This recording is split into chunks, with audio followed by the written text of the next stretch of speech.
Madam President. Senator from Delaware.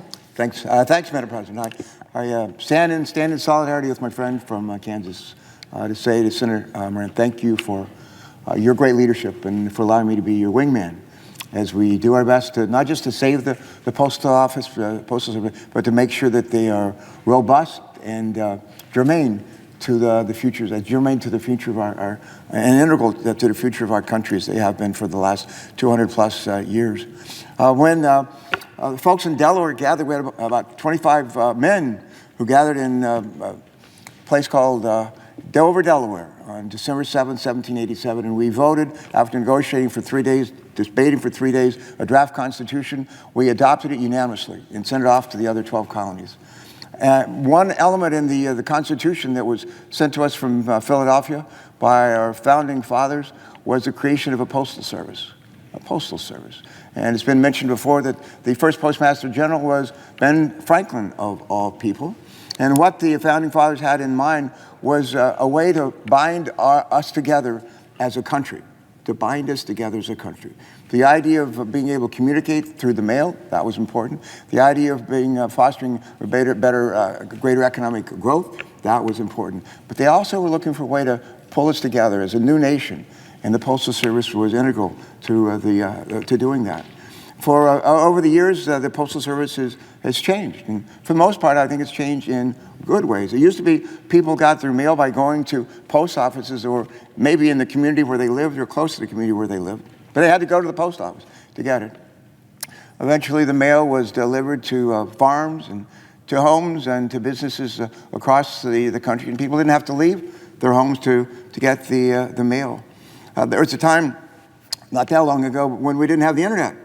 And if we wanted to communicate, we wanted to send letters to people or cards to people, a lot of gifts to people, we would use the Postal Service. Today we can use the internet. The internet taketh and for the Postal Service taketh and giveth away. A lot of folks who had just hit a button, a send button, for a birthday card or Christmas card or any kind of holiday card, they used to send the actual cards. A lot of people don't do that anymore. If you look at the financial condition of the Postal Service, one of the things that's happened most noticeably in the last 10, 15, 20 years is a drop in first-class mail. And a large part of that is from the internet. I like to say, again, the internet taketh and giveth away. But one of the great things that comes out of the internet is a lot of people are ordering items over the internet for purchase. A lot of people order food, but a lot of people order clothes. They order shoes. They order all kinds of things. And you know who has a chance to deliver it? The Postal Service. And the Postal Service delivers not just one day a week, but 7 days a week. They are omnipresent. And as we hear Johnny Cash, every time I turn on my TV, I hear Johnny Cash singing, "I've Been Everywhere Man." And the Postal Service still goes everywhere, man. And they also have a great partnership with, believe it or not, UPS, and a great partnership with FedEx. FedEx and UPS, they don't want to go to every mailbox in the country every day. The Postal Service does it at least 6 days a week. And what the Postal Service does in a partnership with UPS and FedEx is take a handoff and deliver the last mile, last 5 miles, last 10 miles to the places that Postal Service is going to go to anyway. I think one of the challenges that the Postal Service has had to try to balance their books, their finances, comes, and I remember when I was governor of Delaware, going to the rating agencies, and the rating agencies said to us, before they lowered our credit rating, a long time ago, they said, you don't have a pension fund. You haven't funded your pension costs for your pensioners. And so we created a pension fund, fully funded them. And after we'd done that, later on we finally kind of got a AAA credit rating years later. And one of the things they said, you still haven't fully offset the cost of healthcare costs for your pensioners. For us, that was a concern, but not an enormous concern, because our pensioners had access. They were covered under Medicare.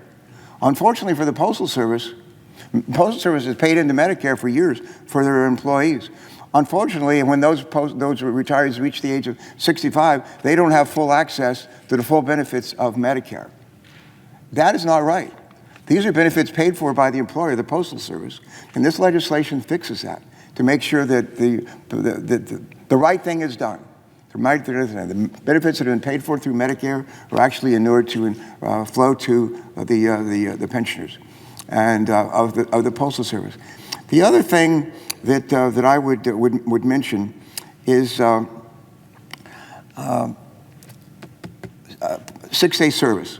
I used to see a good service by the Postal Service would be maybe 1-day service for local, maybe in the same city, 2-day service maybe to other parts of the state, 3-day service coast to coast. And the legislation that's before us today calls for delivery within 6 days. For me, that's not good enough. And my hope is we can come back and somehow better replace or better restore the term service.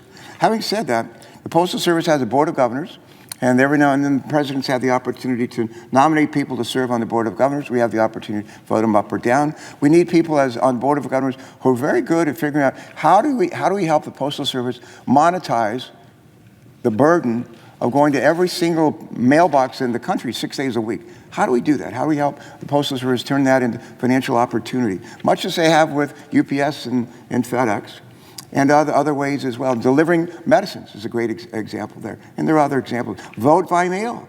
And I think we're only scratching the surface on vote by mail. Those are all ideas that help the Postal Service monetize, to realize revenues from this responsibility to go to every mailbox in the country. One last thing I'd mention that's not in this legislation is postal vehicles. Postal vehicles. There are a bunch of them. Well over 150,000 across the country. Almost everyone is gas and diesel driven. You've seen from others, UPS, FedEx, Amazon, others with big fleets are transitioning away from gas and diesel, and they're doing it rather quickly. We're seeing the same kind of transformation in the vehicles that we drive. Why is it important? Because we have way too much carbon dioxide in the air. It's creating climate, not just climate change, it's creating a climate crisis. My state we're the lowest lying state in the country. My state is sinking, the seas around us are rising. Down in Louisiana, every 100 minutes, they lose a piece of land to the ocean the size of a football field. Every 100 minutes. You go out on the West Coast, you had wildfires this year. Last year, bigger than my state. Temperatures in the Arctic Circle reached, I think, last year 90 degrees, more named hurricanes in the last year than any year in history. Hottest summers on record. Something's going on here. And what it is way too much carbon in the air. A lot of that carbon is coming from mobile sources, including the vehicles we drive, including the fleets, like the postal fleet. The Postal Service's fleet is about 25 years old on average. They have the opportunity here to update that. The cost of moving to electric vehicles, having charging stations is a cost that the Postal Service says, I think with some legitimacy, that we as taxpayers need to help to underwrite that cost. Having said that, the Postal Service and their calculation for buying gas and diesel-powered vehicles to replace their fleet, I believe my understanding is they're using as an assumption for the cost of gas and diesel fleet, $2 a gallon charge for gas and diesel going forward. $2. We'd like to see $2, wouldn't we? And that is just basically understating by half the cost of gas and diesel for a future fleet, and that needs to be fixed. We have a great opportunity to make sure that the Postal Service is not just delivering the mail, rain, snow, or shine, but also doing so in a way that helps us on the climate crisis side. We can do both, and we need to do both. I'll close by saying this. I want to thank and applaud the leadership of our chair and ranking member of the Committee of Jurisdiction here, from our chair, Gary Peters, our ranking member, Rob Portman. Thank you and your staffs for your work on this, and for a lot of other folks that have worked on this before. Most certainly Jerry Moran and his team. I especially want to say to the members of my staff who've worked on these issues forever.